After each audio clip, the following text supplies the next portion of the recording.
สบายดีทุกคนขอโยสังกะมันกะมารีวิวเสียงพินตัวนี้ด้วยเสียงเคยตัวนี้จะเป็นพินโป่งไฟผ้านะพินช่องระบบขนาดหน่อยประมาณนี้นะทุกคนโอเคนี่ฮะก็เห็ดแล้วนะอาจจะมาเทสเสียงลองเสียงกันนะทุกคนมาพังเสียงเป่ากันก่อนเลยก่อนจะพังเสียงเข้ามาเบิ่งสเปคขาวๆกันนะตัวนี้จะเป็นไม้มะขามเสือลาหรือว่าไม้มะขามไก่จะดอกแล้วเนาะทุกคนประมาณนี้ขนาดหน่อยพกพาง่ายสะดวกสบายเนาะถือไปไปเที่ยวเนาะสเปคใหม่มันไม้มะขามเนาะความบางมันจะบางเป็นขนาดหน่อยแล้วก็บางถือง่ายเลยทุกคนไม้สีเห็ดขันมันนี่ฟิงกระบอกตัวนี้จะเป็นไม้มูนเด้อทุกคนตัวนี้ก็ไม้มูนนี่ไม้มูนเบิดทับโตเนาะสีดำ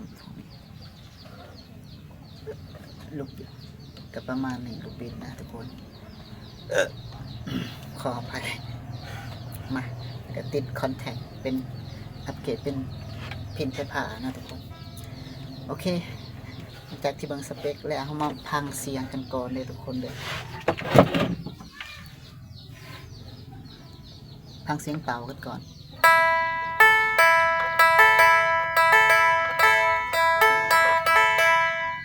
มาประมาณนี้โอเคก่อนจะลินเฮาลินบ่เป็นนะปกติจะลินบ่เป็นแต่ว่าอันนี้ก็มือมันถึงใบเลื่อยเนี่ยซอยใหม่ก็เลยจะดีดขาวๆให้พังกันแล้วกันนะทุกคน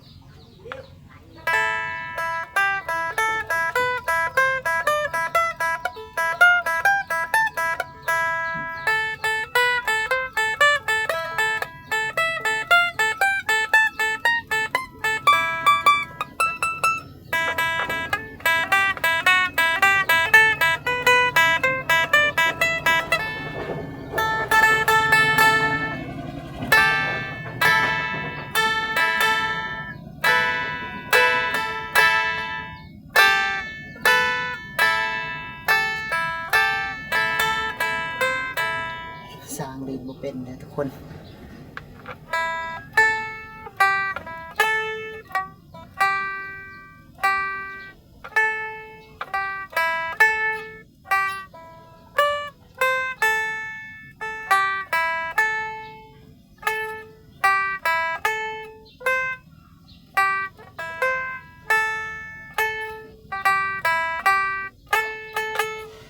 โอเคเอามาเข้าเลยเอามาพังเบิงต่อใส่ตู้วันเดอร์ทุกคนเด้อเป็นสายไฟฟ้าเนาะ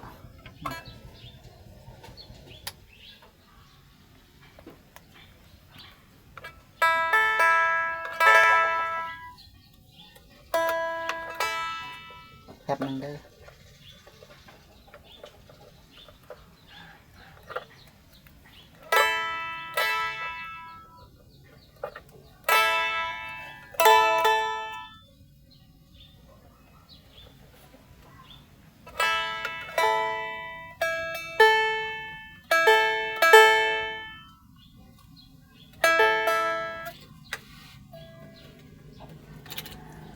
เครื่องเสียงเขามีปัญหาหน่อยหนึ่งทุกคน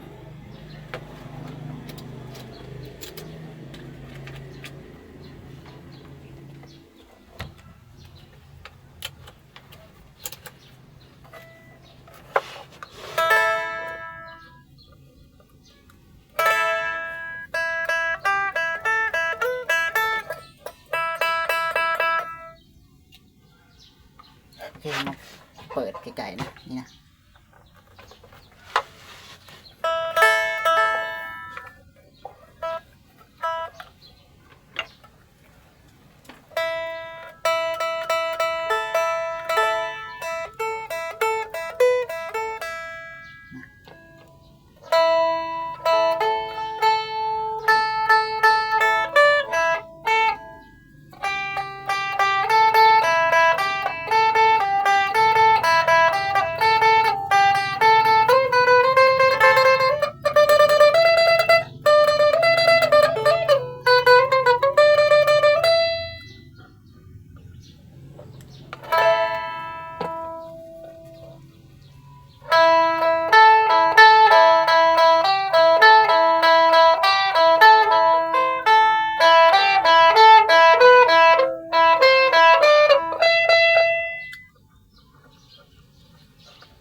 ประมาณนี้เด้อทุกคนเสียงพิน